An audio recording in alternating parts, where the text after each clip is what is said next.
Wednesday evening ஒரு 4 மணிக்கு ஆரம்பிச்ச மழை 5 மணி வரைக்கும் நல்லா பெஞ்சிட்டு இருந்தது. இது வெயில் சீசனா என்னன்னே தெரியல. காலையில் மத்தியானம் ஈவினிங்னு மழை வந்துகிட்டே தான் இருக்கு. அண்ட் கோவிட் வேற ஸ்ப்ரெட் ஆகுது அப்படின்னு நியூஸ் எல்லாம் பார்க்குறோம். மறுபடியும் முதல்ல இருந்தாடா அப்படிங்கிற மாதிரி தான் இருக்குது. அந்த 3 வருஷம் அப்படிங்கிறது ரொம்ப ஹெக்டிக்காக போயிருக்கும் நிறைய பேருக்கு.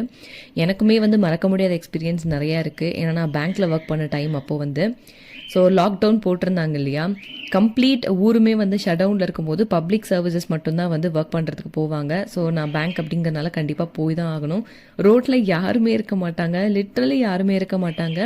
நான் ஆவடியிலேருந்து பாரிஸ் வரைக்கும் போகணும் அப்படிங்கிறனால எவ்வளோ தூரம் நீங்களே பார்த்துக்கோங்க.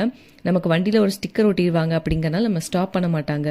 ஆனால் அங்கே போனதுக்கப்புறம் பேங்கே விரிச்சோடி இருக்கும், யாரும் இருக்க மாட்டாங்க. ஒரு வாட்டியுமே கஸ்டமரை ஹேண்டில் பண்ணும்போது ஹேண்ட் க்ளவுஸ் போடு, ஹேண்ட் சானிடைசரில் கையை வாஷ் பண்ணு அப்படிங்கிற மாதிரி தான் ஓடிட்டுருக்கோம். ஒரு மாஸ்க் இல்லை, டபுள் மாஸ்க் போடு அப்படிங்கிற மாதிரி ஒன்னொன்றுமே ரொம்ப கடுப்பாக, என்னடா இது ஒழிஞ்சு போகாதா அப்படிங்கிற மாதிரி இருந்தது. பட் மறுபடியும் ஸ்டார்ட் ஆகுது அப்படின்னு சொல்லும்போது ரொம்ப பயமாக இருக்குது. கண்டிப்பாக எல்லாரும் சேஃபாக இருந்துக்கலாம். நம்ம ஃபெமினைன் குர்த்தி ஸ்ட்ரிக்ட்லி ப்ரௌனீஸோட டீட்டெயில்ஸாக கமெண்ட் செக்ஷனில் டெய்லியுமே பின் பண்ணி வச்சுருக்கேன். தேவைப்பட்டால் செக் பண்ணி பாருங்கள்.